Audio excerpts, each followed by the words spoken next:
They framed her, laughed in her face, and thought she was gone for good, until she walked back in as their new boss. They didn't even wait for the hallway to clear. For uniformed officers, ones Dana Caldwell had mentored years ago, stormed into her office at exactly 10:42 a.m. on a Thursday.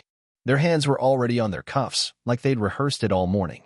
Dana Caldwell, one of them said loudly, too loudly, "You're under arrest for evidence tampering, obstruction of justice, and abuse of authority." No warrant. No explanation. Just cold stares and a camera crew waiting outside like it was a TV show. Dana didn't argue. She didn't scream. She didn't even ask why. She just looked at them, especially Officer Craig Madsen, who couldn't hide the smug curl of his lip, and stood up slowly, hands out. "Get on with it." They walked her through the 9th District Precinct in Eugene, Oregon, like she was a criminal. Her badge was still clipped to her hip.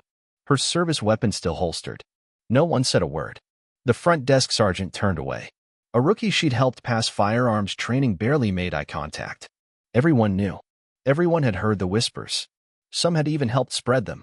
Dana had served 21 years with a spotless record, commendations, high-profile cases, never suspended, never even a question of misconduct. And now she was a threat. Outside, the local media swarmed like flies. Dana kept her chin high, but she could hear them. Rapid camera shutters, shouting questions. "Did you steal from the evidence room? Are you cooperating with the investigation?" She said nothing. Just got into the cruiser. This wasn't about justice. It was a message. Craig Madsen slid into the back seat beside her. Not protocol. But they weren't playing by the book anymore. He leaned in close enough for her to smell the stale coffee on his breath. "You should have stayed out of it, Caldwell," he whispered. "Now look at you." She didn't flinch. "I was never scared of the dark," she murmured. "I just know it better than you do." He didn't reply. But the twitch in his jaw was answer enough. At the station, she was fingerprinted, photographed, and held in a cell for 6 hours. Her attorney, Ellis Grant, wasn't let in until hour 4. Deliberate. Just enough time for the story to spread. When Ellis finally walked in, he looked furious. "Your file's sealed," he said, dropping into the metal chair across from her.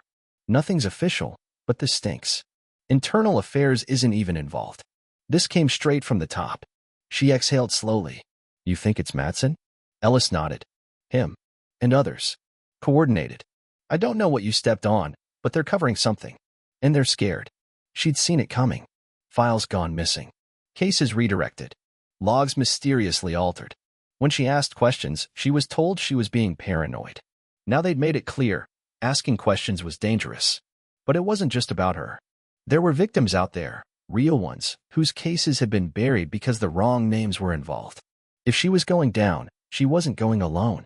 6 hours later, she was released. No charges. No explanation. Just a file marked pending review and a station full of officers watching her like a virus in their bloodstream. She didn't speak as she walked out. But in the parking lot, she made one call. Not to her family. Not to the press. To the mayor. "It's time," she said into the phone. "And I want everything on the table." Then Dana Caldwell vanished from public view. Story continues exactly as written. Back at her desk, she pinned a photo of Langley to the board. Underneath, a note. Ask the questions anyway, because justice doesn't come when it's convenient. It comes when someone refuses to stay silent. But just as Dana began her next review cycle, a sealed envelope was slipped under her office door. No return address. No name. Just one word on the front. Keating. Inside was a flash drive. She plugged it in carefully, scanning the contents. Hours of recorded conversations between Captain Keating and an unknown city official. Bribes. Blackmail. A mention of a senator. And then, the shocker, a plan to shut down the DOJ inquiry by pulling federal funding and redirecting blame toward Dana. We spin this right, she falls again. This time for good. Dana stared at the screen. The game wasn't over. It had just moved to a higher level. She picked up the phone. "Alina," she said, voice steady. "We need to go to D.C. This goes deeper than the precinct.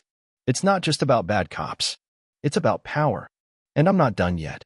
Alina didn't hesitate. "I'll pack tonight." Dana glanced once more at the bulletin board, the photo of Langley, the note beneath it.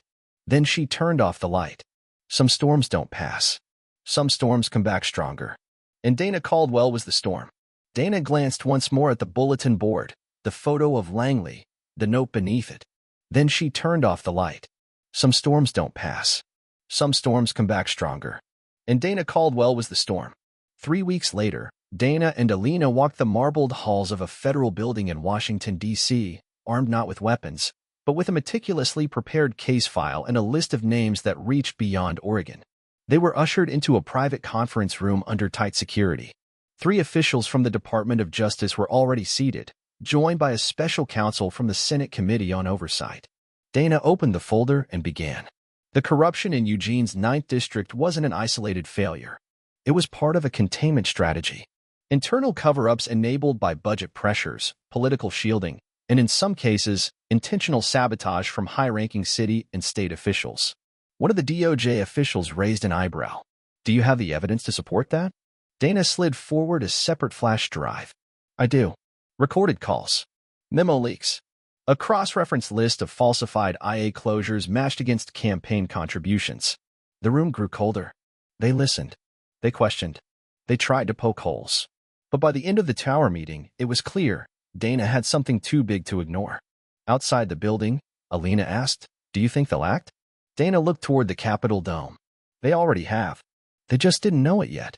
By month's end, a federal task force was announced to review statewide misconduct reports. Dana was offered a seat on the panel. She declined. "I don't want to sit on a stage," she said. "I want to sit in the rooms where the silence starts." Instead, she returned to Eugene.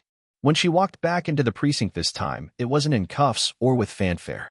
It was quiet, but not the same silence as before. This silence was earned.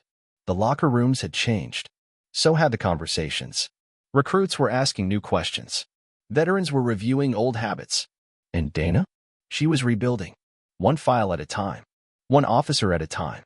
Detective Vega placed a fresh stack of reports on Dana's desk. "You ready?" she asked. Dana nodded slowly.